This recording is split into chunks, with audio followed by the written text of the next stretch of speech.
संजय की विदाई, युधिष्ठिर का संदेश।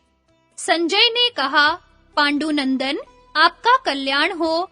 अब मैं जाता हूँ और इसके लिए आपकी आज्ञा चाहता हूँ। मैंने मानसिक आवेश के कारण वाणी से जो कुछ कह दिया, इससे आपको कष्ट तो नहीं हुआ?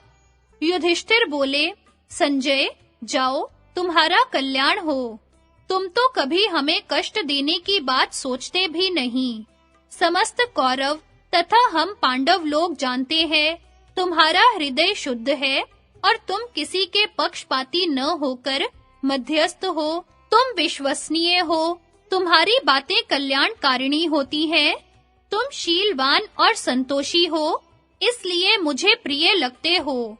तुम्हारी बुद्धि कभी मोहित नहीं होती, कटु वचन कहने पर भी तुम्हें कभी क्रोध नहीं आता।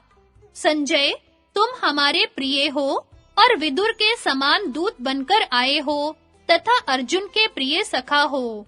वहां जाकर स्वाध्यायशील ब्राह्मणों, सन्यासियों तथा वनवासी तपस्वियों से और बड़े बूढ़े लोगों से मेरा प्रणाम कहना। बाकी जो लोग हों, उनसे कुशल समाचार कहना। जो प्रजा का पालन करते हुए राज्य में निवास करते हो, उन क्षत्रियों और जो राष्ट्र के भीतर व्यापार करके जीविका चला रहे हो, उन वैश्यों से भी मेरी कुशल कहकर उनकी भी कुशल पूछना। आचार्य द्रोण से प्रणाम कहना, अश्वत्थामा की कुशल पूछना और कृपाचार्य के घर जाकर मेरी ओर से उनको चरण स्पर्श करना। जिनमें शूरता, नृशंसता का अभाव, तपस्या, बुद्धि, शील, शास्त्र ज्ञान, सत्व और धैर्य आदि सद्गुण विद्यमान है, उन भीष्म जी के चरणों में मेरा नाम लेकर प्रणाम कहना। राजा धृतराष्ट्र को प्रणाम करके मेरी कुशल कहना और दुर्योधन, दुशासन तथा कर्ण आदि से भी कुशल पूछना। दुर्योधन ने पांडवों से युद्ध करने के लिए जिन वशाती, शाल्वक, केकय, अम्बष्ठ, त्रिगर्त तथा पूर्व, उत्तर, पश्चिम, दक्षिण एवं पर्वतीय प्रांतों के राजाओं को एकत्रित किया है, उनमें जो लोग क्रूरता से रहित, सुशील और सदाचारी हो, उन सबसे भी कुशल पूछना। तात संजय, गंभीर बुद्धि वाले दीर्घदर्शी विदुर जी हम लोगों के प्रेमी, गुरु, स्वामी, माता-पिता, मित्र और मंत्री हैं, उनकी भी मेरी ओर से कुशल पूछना। कुरुकुल की जो सर्वगुण संपन्ना बड़ी बूढ़ी स्त्रियां हमारी माताएं हैं, उन सबसे मिलकर हमारा प्रणाम कहना तथा वहां जो हमारे भाइयों की स्त्रियां हैं, उन सबकी कुशल पूछना। वे सुंदर कीर्ति युक्त और प्रशंसनीय आचरण वाली स्त्रियां सुरक्षित रहकर सावधानता पूर्वक गृहस्थ धर्म का पालन तो कर रही हैं ना? उनसे यह भी पूछना, देवियों, तुम अपने श्वशुरों के साथ कल्याणमय तथा कोमल बर्ताव तो करती हो ना? तुम लोगों पर तुम्हारे पति जिस प्रकार प्रसन्न रहे, वैसा ही व्यवहार तो करती रहती हो ना? सेवकों से पूछना, धृतराष्ट्र पुत्र दुर्योधन प्राचीन सदाचार का पालन तो करता है ना? तुम्हें सब प्रकार के भोग तो देता है ना? काने कुबड़े, लंगड़े लूले, दरिद्र तथा बौने मनुष्यों से भी जिनका दुर्योधन पालन करता है, कुशल पूछना। दुर्योधन से कहना, मैंने कुछ ब्राह्मणों के लिए वृत्तियां नियत कर रखी थी, किंतु खेद है, तुम्हारे कर्मचारी उनके साथ ठीक व्यवहार नहीं करते। मैं उनको पुनः पूर्ववत उन्हीं वृत्तियों से युक्त देखना चाहता हूँ। इसी प्रकार राजा के यहाँ जितने अभ्यागत अतिथि पधारे हों तथा सब दिशाओं से जो दूत आए हों, उन सबकी कुशल पूछना और मेरी कुशल भी उन्हें सुना देना। यद्यपि दुर्योधन ने जैसे योद्धाओं का संग्रह किया है, वैसे इस पृथ्वी पर दूसरे नहीं हैं, तथापि धर्म ही नित्य है। मेरे पास तो शत्रु का नाश करने के लिए एक धर्म ही महाबलवान है। संजय, दुर्योधन को तुम यह बात भी सुना देना, तुम्हारे हृदय को जो यह कामना पीड़ा देती रहती है कि मैं कौरवों को निष्कंटक राज्य करूं, सो इसकी सिद्धि का कोई उपाय नहीं है। हम ऐसे नहीं हैं जो चुपचाप तुम्हारा यह प्रिय कार्य होने दे। भारतवीर, या तो तुम इंद्रप्रस्थ का राज्य मुझे दे दो अथवा युद्ध करो। संजय, सज्जन असज्जन, बालक वृद्ध, निर्बल तथा बलवान सब विधाता के वश में है। मेरे सैनिक बल की जिज्ञासा करने पर तुम सबको मेरी ठीक स्थिति बता देना। फिर राजा धृतराष्ट्र के पास जाकर उन्हें प्रणाम करके मेरी ओर से कुशल पूछना और कहना, आपके ही पराक्रम से पांडव सुखपूर्वक जीवन बिता रहे हैं। जब वे बालक थे तब आपकी ही कृपा से उन्हें राज्य मिला था। एक बार पहले राज्य पर बिठाकर अब उन्हें नष्ट होते देख उपेक्षा न कीजिए। संजय, यह भी बताना कि तात, यह राज्य एक ही के लिए पर्याप्त नहीं है। हम सब लोग मिलकर साथ रहकर जीवन व्यतीत करें। ऐसा होने पर आप कभी शत्रुओं के वश में नहीं होंगे। इसी तरह भीष्म पितामह को मेरा नाम ले सिर झुकाकर प्रणाम करना और उनसे कहना, पितामह, यह शांतनु का वंश एक बार डूब चुका था। आप ही ने इसका पुनः उद्धार किया है। अब आप अपनी बुद्धि से विचार कर ऐसा कोई उपाय कीजिए जिससे आपके सभी पौत्र परस्पर प्रेम पूर्वक जीवन धारण कर सकें। इसी प्रकार मंत्री विदुर जी से भी कहना, सौम्य, आप युद्ध न होने की ही सलाह दे, क्योंकि आप तो सदा युधिष्ठिर का हित चाहने वाले हैं। इसके बाद दुर्योधन से भी बार-बार अनुनय विनय करके कहना, तुम कौरवों के नाश का कारण न बनो। पांडव अत्यंत बलवान होने पर भी पहले बड़े-बड़े कलेश सह चुके हैं। यह बात सभी कौरव जानते हैं। तुम्हारी अनुमति से दुशासन ने जो द्रौपदी के केश पकड़कर उसका तिरस्कार किया, इस अपराध का भी हमने कोई ख्याल नहीं किया, किंतु अब हम अपना उचित भाग लेंगे। तुम दूसरे के धन से अपनी लोभ युक्त बुद्धि हटा लो। ऐसा करने से शांति होगी और परस्पर प्रेम भी बना रहेगा।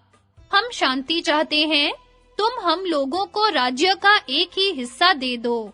सुयोधन, अविस्थल, वृक्षस्थल, माकंदी, वारणावत और पांचवा कोई भी एक गांव दे दो, जिससे हम लोगों के युद्ध की समाप्ति हो जाए। हम 5 भाइयों को 5 ही गांव दे दो, जिससे शांति बनी रहे। संजय, मैं शांति रखने में भी समर्थ हूँ और युद्ध करने में भी। धर्मशास्त्र और अर्थशास्त्र का भी मुझे पूर्ण ज्ञान है। मैं समयानुसार कोमल भी हो सकता हूँ और कठोर भी। संजय की धृतराष्ट्र से भेंट। वैशंपायन जी कहते हैं, राजन, तदनंतर राजा युधिष्ठिर की आज्ञा ले संजय वहां से चल दिया।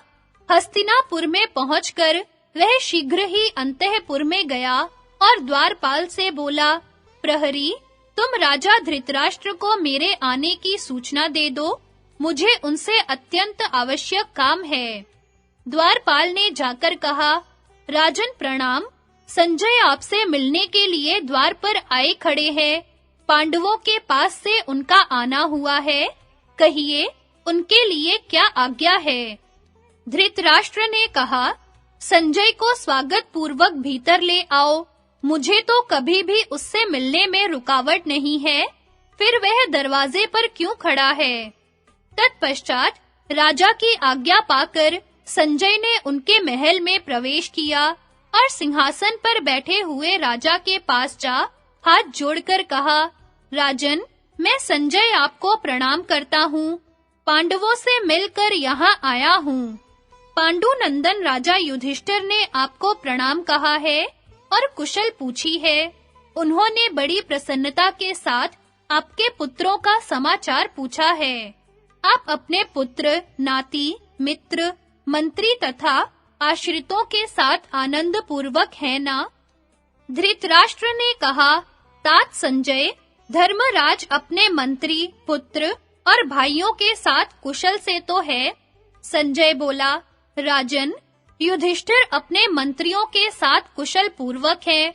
अब वे अपना राज्य भाग लेना चाहते हैं।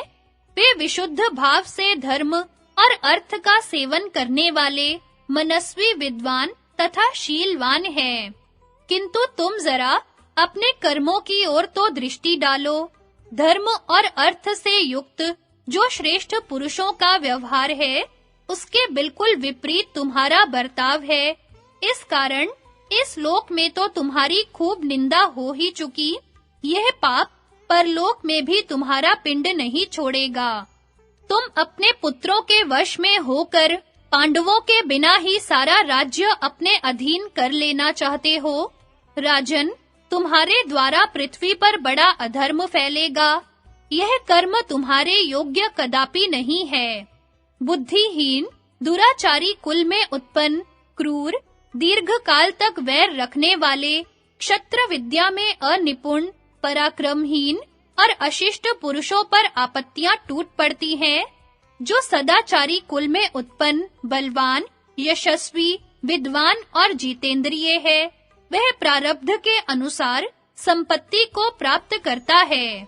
तुम्हारे ये मंत्री लोग सदा कर्मों में लगे रहकर नित्य एकत्रित हो बैठक किया करते हैं।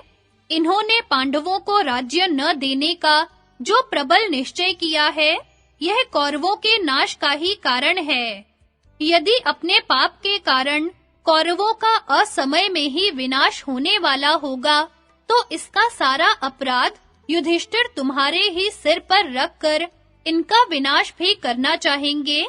इसलिए संसार में तुम्हारी बड़ी निंदा होगी। राजन, इस जगत में प्रिय अप्रिय, सुख दुख, निंदा प्रशंसा ये मनुष्यों को प्राप्त होते ही रहते हैं, परंतु निंदा उसी की होती है जो अपराध करता है, तथा प्रशंसा भी उसी की जाती है जिसका व्यवहार बहुत उत्तम होता है। भरत वंश में विरोध फैलाने के कारण मैं तुम्हारी ही निंदा करता हूँ। इस विरोध के कारण निश्चय ही प्रजाजनों का सत्यानाश होगा। सारे संसार में इस प्रकार पुत्र के अधीन होते तो मैंने तुमको ही देखा है। तुमने ऐसे लोगों का संग्रह किया है जो विश्वास के योग्य नहीं है, तथा अपने विश्वास पात्रों को दंड दिया है। इस दुर्बलता के कारण अब तुम पृथ्वी की रक्षा करने में कभी समर्थ नहीं हो सकते। इस समय रथ के वेग से बहुत हिलने डुलने के कारण मैं थक गया हूँ। यदि आज्ञा दो तो बिछौने पर सोने के लिए जाऊं। प्रातःकाल सभी कौरव जब सभा में एकत्र होंगे, उस समय अजात शत्रु के वचन सुनना। धृतराष्ट्र ने कहा, सूतपुत्र, मैं आज्ञा देता हूँ, तुम घर पर जाकर शयन करो। सवेरे सभा में ही तुम्हारे कहे हुए युधिष्ठिर के संदेश को सभी कौरव सुनेंगे।